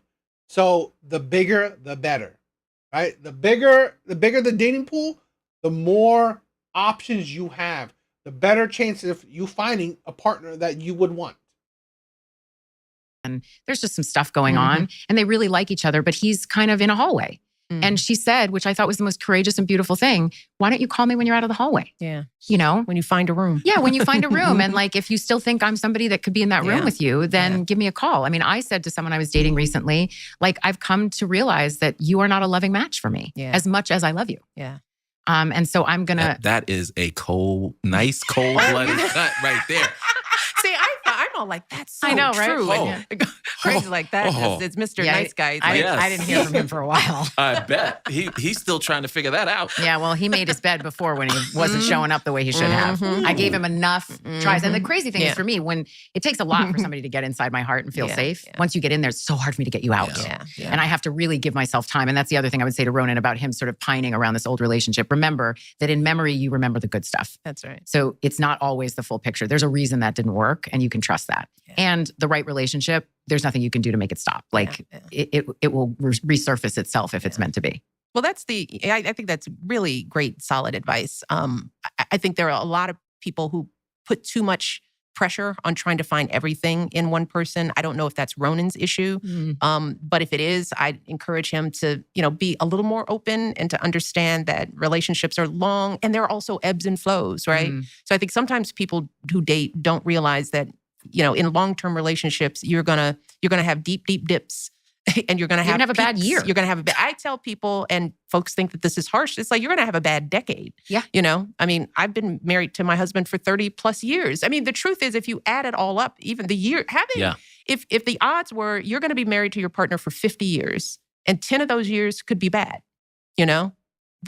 You'd sign up for it. You'd sign up for it. You'd sign up for it. Right. And that's really how it works out. That's the reality of it. The reality is that if you choose to have a traditional marriage and you have kids, let me tell you, the years of 1 to 13 will be bad for you as an adult, because it's beautiful, but they'll take you for a loop, and you love them, and you don't want to hate them because they're cute. So you're going to be mad at the person who is sitting next to you, the other adult. The one who helped you make it. The one who helped you make it.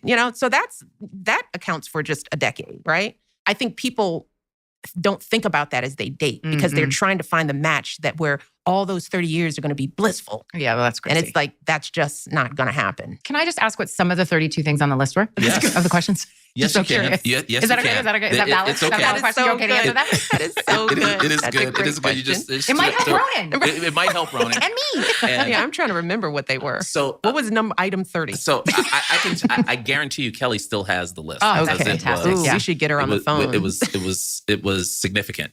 But she has this one thing that I didn't have on my list, but I would put on my list now is, are you comfortable with me being able to stand alone in a room? Joy, say that again.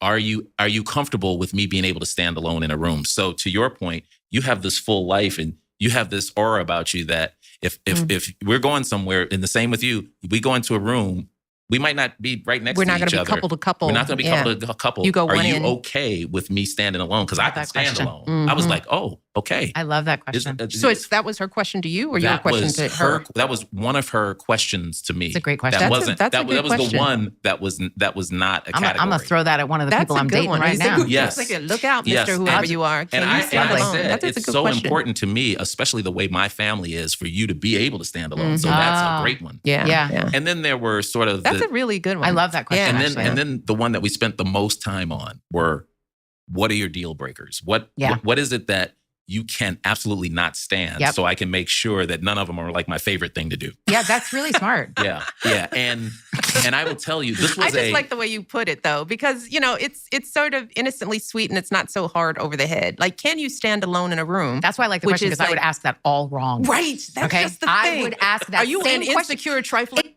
That's weird. Yeah, I mean, it is like new age BS. I mean, like, stand comfortable in a room. Okay, whatever. That is exactly right. Are you so insecure? Yeah. That Are you you can't handle uncomfortable a with my strong bigness? woman? That's right. And I would ask it all wrong. That's, He would be because smart I from am the a start. boss. I am a boss. I'm a boss. Are you okay being the can you level up? Can you level up? Oh, God. It's a headache. I mean, I hate this shit. Like, women that talk about insecure, being a boss, like, serious. Level up.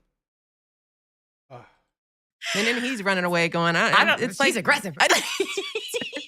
Yeah, that was really helpful. Yeah, that's Ronan? good. That's a good way to think about it. And the one thing, to bring it back to Ronan, is it actually better for Ronan to learn more about himself by not dating than dating a whole bunch of people? Because in the question, he's asking the question, should I just not date? Well, I think it depends, because I don't think we have enough information from Ronan, right? Yeah. Like, when he says distracting, what kind of distracting? So that's why I posed the question back to him of, you have to ask yourself some questions to figure out, is that the right advice for you? Yeah. Are you learning enough from dating that's actually giving you the right information about yourself? Or is the dating actually taking you off course?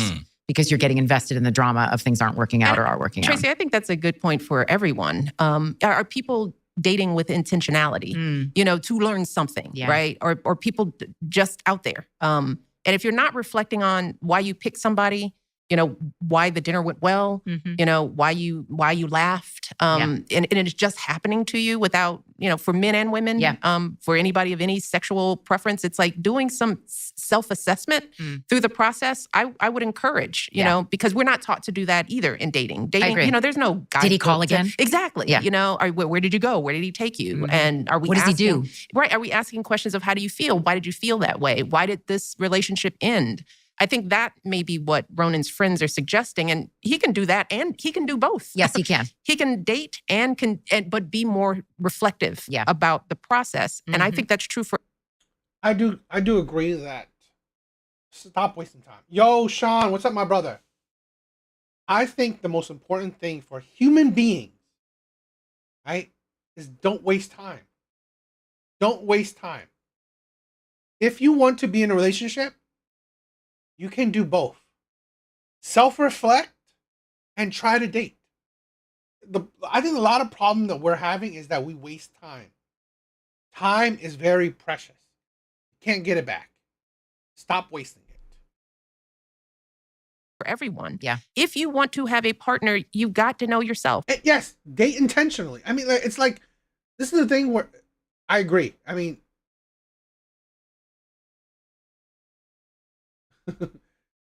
are people dating intentionally? This is the thing where you have to date with purpose. You don't waste your time. Stop, it's like, be more laser focused on things you want.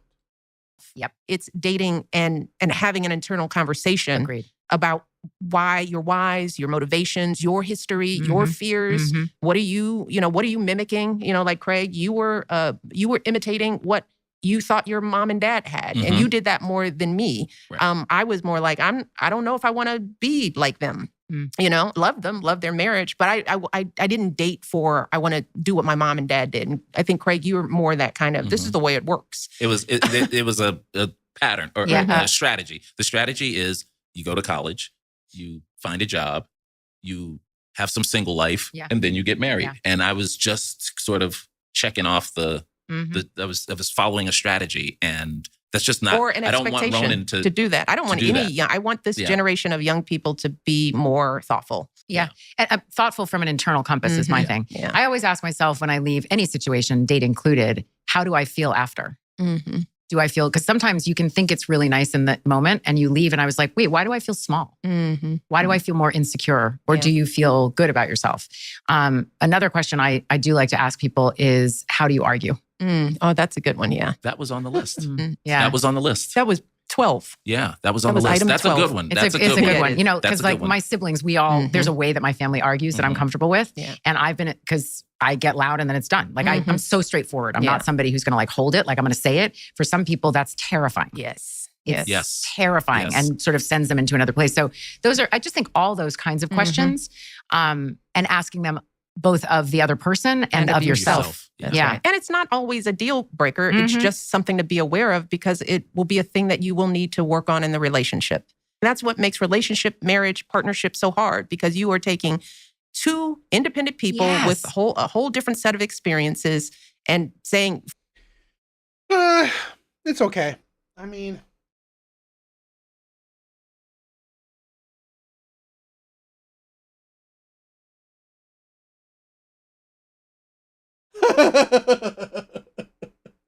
Yo,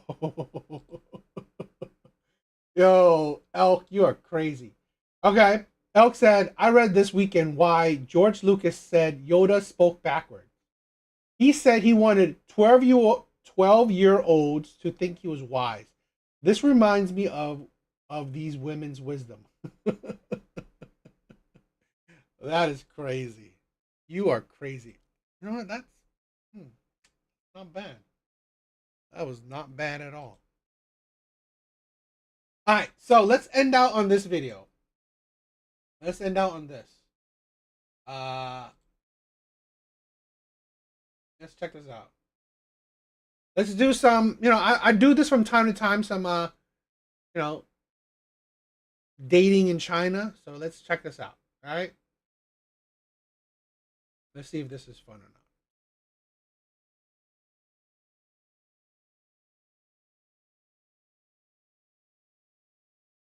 I went to a blind date event and noticed other women looking at me strangely, almost angry.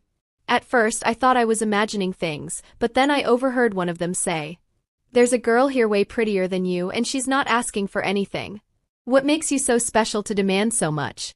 That's when it hit me. I was disrupting the market. While some were asking for a house, a car, and a high salary, I just wanted to meet someone kind. But that just became a problem. Without meaning to, I became a threat to them. Because when one woman stops making demands, it makes men question everyone else's. Right there, surrounded by people, I realized. Not playing the game makes you the target. Hello, 大家好. I helped my younger sister find a man to marry. She was always the romantic one. A bit naive, even. The kind of girl who dreamed about her wedding dress since she was a teenager. And me? At that age, I thought all of that was just nonsense. I was never in a rush to get married. While everyone talked about weddings, children, rings on their fingers, I just wanted to grow. Be independent, make my own money, live life on my own terms. Marriage, to me, felt like a disguised prison. And somehow, my life felt more free, more intelligent, more modern. My sister was the opposite. She dreamed of marriage since her early 20s. While I avoided deep relationships, she was diving headfirst into them. Some ended badly. Others left scars. But she never lost hope. And when she finally met someone who seemed genuinely good, I was the one who helped. I was the one who said, "Go for it." He seems like a good guy. And if it doesn't work out, life goes on. But it worked. They dated, they grew together, faced struggles hand in hand. And one day he proposed. At first I was happy. Truly. I felt like I was part of the reason it all worked out. But then came the wedding. Watching her walk down the aisle, glowing in that white dress. Our dad holding her arm with that look of pride and emotion. And her fiancé, staring at her like he'd just found a treasure. That was the moment something broke inside me. I, who had always been rational, always so firm. I cried. And it wasn't from joy. It was from pain. The kind of pain you feel when you realize maybe you sabotaged yourself. The truth. I think this is, because you gotta listen to her, okay? This is a poison of feminism. A poison of feminism. Here's the thing. I think a lot of people, women in particular, have chosen to ignore or fight biology. Fight nature. Fight wanting to pair off. They have fight wanting to mate. Okay, wanting to, pair off with a partner. Women have fought and been pig-headed, have been, really determined and focused to be alone, right? The strong, independent, I don't need no man. It has, and it's going to still be a detriment to a lot of women, where they think that, okay, being the strong, independent woman, happily single, is what is meant for me, right? As a feminist woman. Well, you are going to suffer, because deep down, what's ingrained in human beings, okay, social creatures, is to pair off, is to, have a partner. And I think a lot of women is going to suffer through that. They're going to suffer through that by their own choice. Men suffer through that not by their choice, by how the world just treats them. And that is why I don't have sympathy for women. They choose it. You listen to her. They choose it. Okay? They are the ones who create their life. Men, they have to just deal with what's given to them. Came slowly, over the next few months. While they were decorating their new apartment, helping each other through their routines, planning a future, I was going back home, alone, to a silence that once felt like freedom, but now sounded a lot like loneliness. And little by little, my family's attitude started to shift.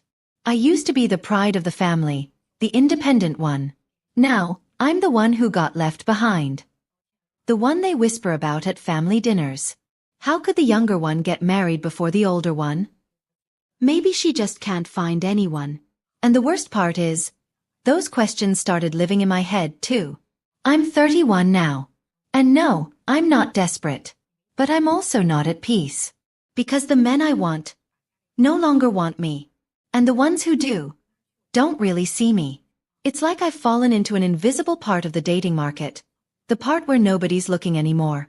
And meanwhile, my sister is blooming. She and her husband have grown so much together that they barely resemble who they were when they met. And I watch it all from the outside. Like someone who helped build the stage, but was never part of the play. Just the other day, she sent me a picture of their new kitchen. She was all excited, telling me about their plan to have kids in 2 years. I smiled, sent her a heart emoji. But inside me, something was screaming. And me? Where do I fit into all of this? Now I understand that marriage isn't about the ceremony or the status. It's about sharing a life. It's about having someone to talk to when everything falls apart. Someone who knows exactly what you want to eat when you're upset. Someone who notices your small victories, the ones no one else sees. And yes, I regret it. Not that I didn't get married young, but that I treated love like something optional. Something I could figure out later. No one told me relationships take time. You can't just plant a seed and It is, she's not, the things I've heard in China, it's not the best thing to be at her age and, still single. But this is the thing where a lot of women don't realize. they take for granted of having somebody. They do. This is the problem. I've seen this a lot where the only way women can be happily single is that they delude themselves. They use certain things to delude themselves. Let's say they use friends, they use jobs, they use family, they use hobbies like traveling, buying shit to fill in that emptiness. Okay, that hole that no one is there. You go home, you're alone. This is a thing where a lot of men, in my personal opinion, and I'm like that too. I'm not saying I'm happily single. I'm saying I'm content. Because here's the thing where for men, we make do with what we got. We make do with what we got. It's not like, oh, if we want a woman, we can automatically, a woman will appear. For women, you had all the options. You chose not to take any. So really, I have no sympathy when it comes to women, when it comes to dating for women. For men, they have to do what they got. Right? I mean, it's like, I could go ask 100 women. Don't mean that I will have a chance with any one of them. A woman, you have options with 100 men. I guarantee you, most of those men, you would have had, you would have something going on with them. Expect it to bloom overnight. Real love grows slowly.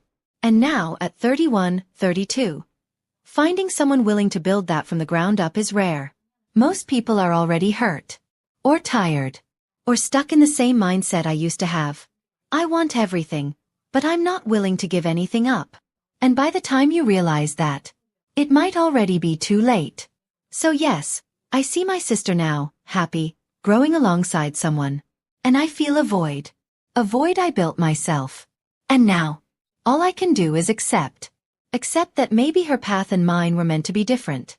But deep down, still hoping there's time to start over. Time to let someone in again. Time for someone to see past my age, past my looks, and see everything I still am, and everything I could still become with the right person. Because in the end, it's not about getting married first or last. It's about not realizing too late that love also takes courage. I deeply regret going to that matchmaking event with my younger sister. At first, it felt like a sweet idea. She was excited, said it would be fun, and maybe even good for both of us. We'd go together, support each other, and who knows, maybe meet someone interesting. But the moment we walked in, I realized I didn't belong there. Or maybe I belonged too much. It felt like I had walked into an anthill, and I was the only jar of sugar in sight. Suddenly, I was surrounded. Older men, much older, started circling me like I was the main attraction. Some tried to flirt.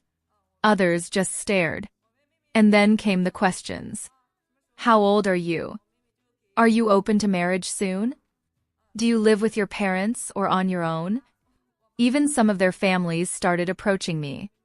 One woman, probably a mother, even asked to take a photo of me to show her son later. Another told me straight to my face, "You're young. That's all that matters. Men don't want women with too much baggage." I wanted to scream. I wasn't a prize to be displayed. I wasn't a product at a market. I was just a woman looking for connection. And yet, none of them cared about my personality, my dreams, my story. Just my age. Just my youth. Meanwhile, my sister stood off to the side. She's not that much older than me, just a few years. But the difference in how we were treated was brutal. She became invisible the second I stepped into the room. I could feel her discomfort. And honestly, I felt ashamed. Not for being young, but for accidentally becoming the reason other women there, including my own sister, were being ignored. It made me sick. Instead of realizing that you don't want to become like your sister, yet you focus on things that honestly would lead you down the same path as your sister. It's like, are you crazy? I mean, it's like, she's not young. I mean, she doesn't look that young. She looks, She could be like in her late 20s. At the very least, in her late 20s. So, you know. She's no longer, I mean, yeah. After the event, we barely spoke in the car. When we got home, I finally said it out loud. I don't want to go to any of those events again. She nodded, and I could tell she felt the same. Because here's the truth. That wasn't a place for love or connection. That was a place where value was assigned based on... Here's the thing with a lot of women, I find it is hard. If you wanted love and connections, you should have made that a focus when you were young. I'm sorry. Because as people get older, you know, and maybe that's the reality, that's a harsh reality. These, you know, marriages, pairing off, relationships, it gets more utilitarian. Like, what's, you know, you got to find the benefits, you know, maybe like business, like it's kind of, it sounds harsh. It sounds harsh, but it just gets harder because to find love and connection, it's not easy. It really is not easy, you know, especially as you get older. Exactly. Like I said, if you want, I mean, if you want the fairy tale love and connection, you should have focused that when you were in school. I think that's the thing where that is the best time to focus on love and connection. You're both equal. You both have the same kind of mindset. It's just, you haven't gone through life. You haven't been, you know, the world has not shaped your mindset yet. Okay. So that's when you can build with someone you love, right? It's like you're starting at 0. Now you're going up into higher. Wanting to build, you know, get love and connection with someone you're already at 50, it's like, it's kind of hard. Age, beauty, and silence. Yes. Last place you meet thousands of similar-minded people. You know? Because like she said, you go into a singles event. It's very purpose-driven, right? It's like, oh, I want to get something happening already. And I refused to play that game. All the men there were older, too much older. None of them matched who I am, how I think, or what I want in life. But they didn't care. Because in their eyes, youth is enough. And that terrifies me. Because I know one day I'll be on the other side of that room. I'll be the woman who gets overlooked. The one whose voice is too loud. Whose expectations are too high. Whose value is questioned just because she aged. And when that day comes, I don't want to look back and realize I helped feed the system that hurt me later. I want love that's built on more than age and appearance. I want someone who's drawn to me for my fire, my kindness, my mind. Not just... Then this is a problem where you want men to value you a certain way. Yet, do you value men that same certain way? Value men purely on their kindness, on their fire or whatever? Not really. Then you value men on certain other criteria, how much he makes, what kind of job he has, so on and so on. But that's why you're going to fail. Just my skin or the number on my ID. And honestly, if that means staying single longer, I'll take that over pretending I'm okay with being chosen just because I still look young. So no, I won't be going to another event like that. I won't be the bait in a room full of desperation. And I won't keep quiet just to make men feel like they don't have to grow up. Because real love shouldn't feel like being hunted. It should feel like being seen. I went to a blind date event with my older sister, and we ended up in a huge fight. The plan was to go together, support each other, you know? Those events are always a little awkward, and she's always been more reserved, more anxious about these things. I went mostly for her. I never really cared much for this kind of gathering, but I thought it would be a good experience. A way to be there for her and maybe ease some of the pressure she's been carrying. When we arrived, I could instantly feel the tension in the air. The women were nervous, guarded. The men, distant. Everything felt transactional. Height, income, property, like love had turned into a negotiation table. When one of the guys approached me, I was just myself.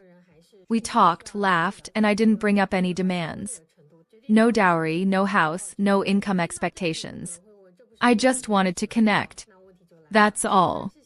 But after the event, my sister pulled me aside, visibly upset.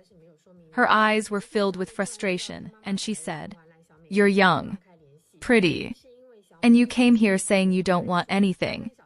Do you have any idea what you just did?" I replied, a little confused. "What do you mean?" I was just being real. And then she snapped.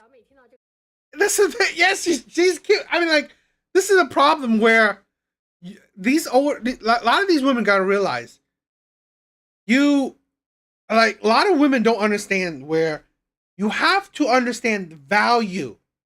What are men getting? I don't understand women where they get more outrageous with their standards, with their expectations as they get older, as they have less to offer a man. And here, this is a representation of a younger woman who's cute, who wants very little, just connection. Why wouldn't he pick this younger woman compared to an older woman that also wants a lot of shit?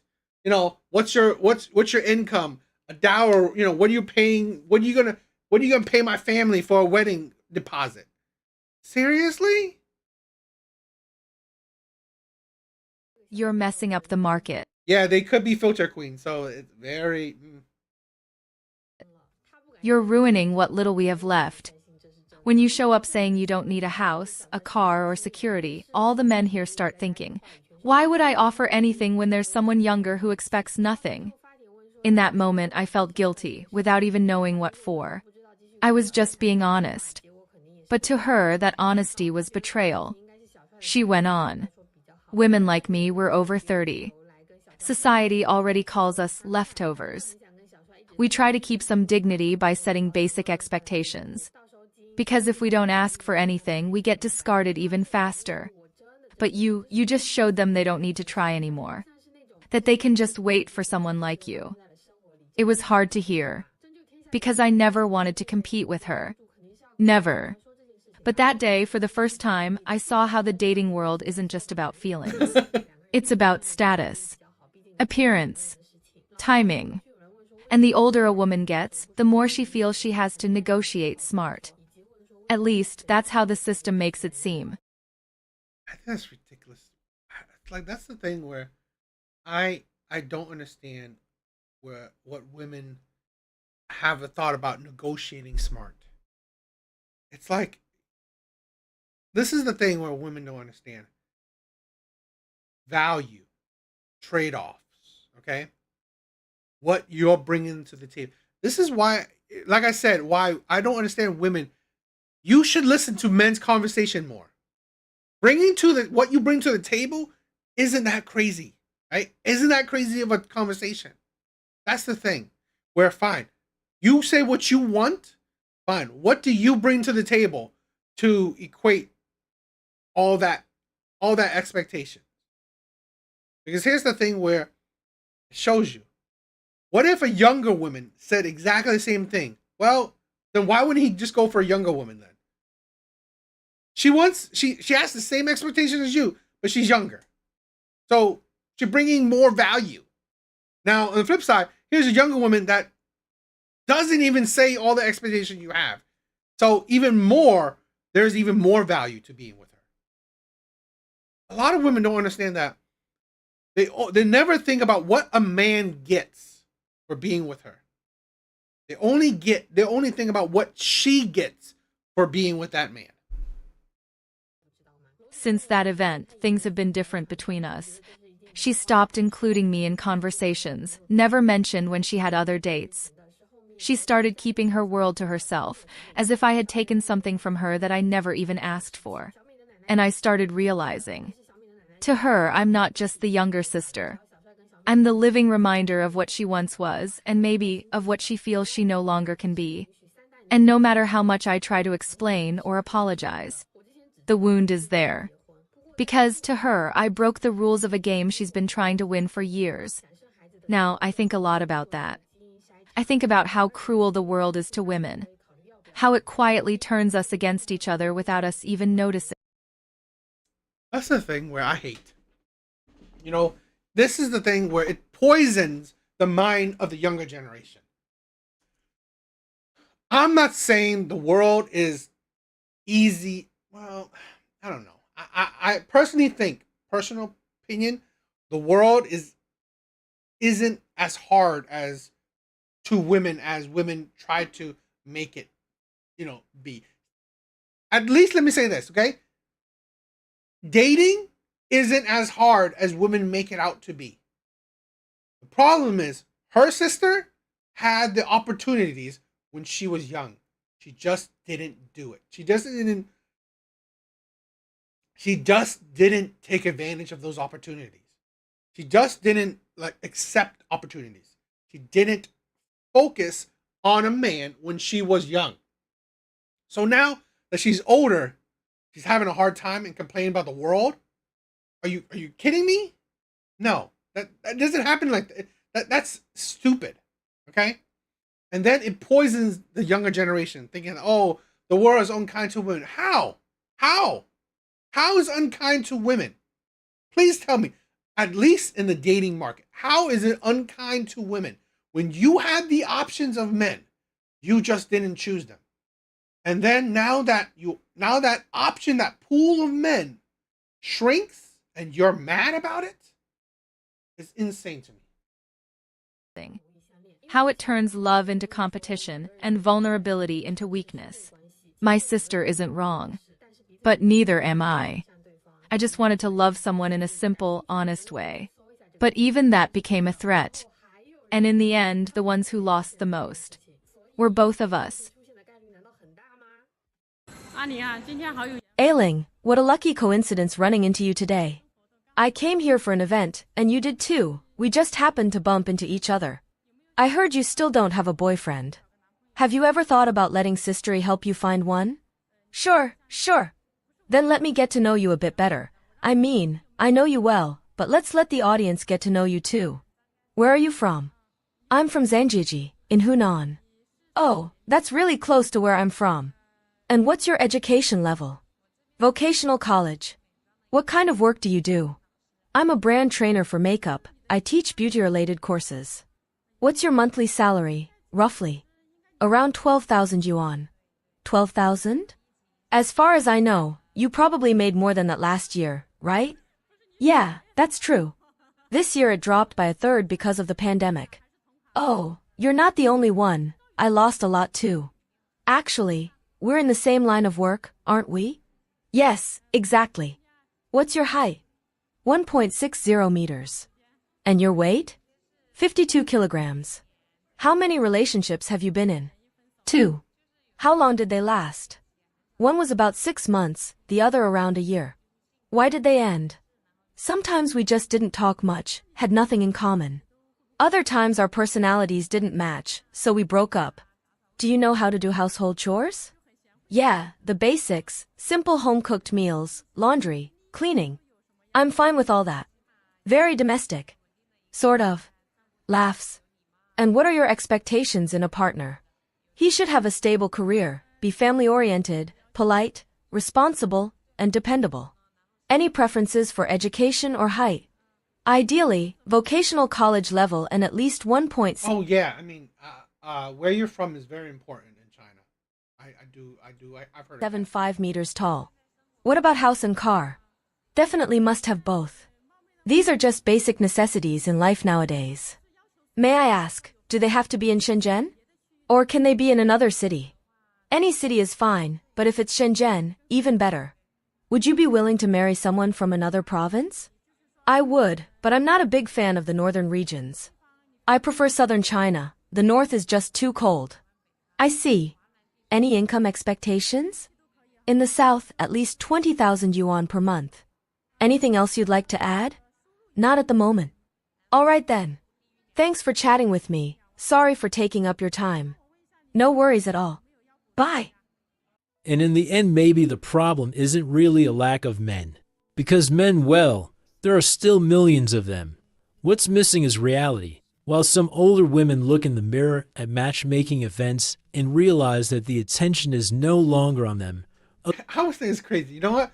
I don't know if I will ever go to China. I don't think I would.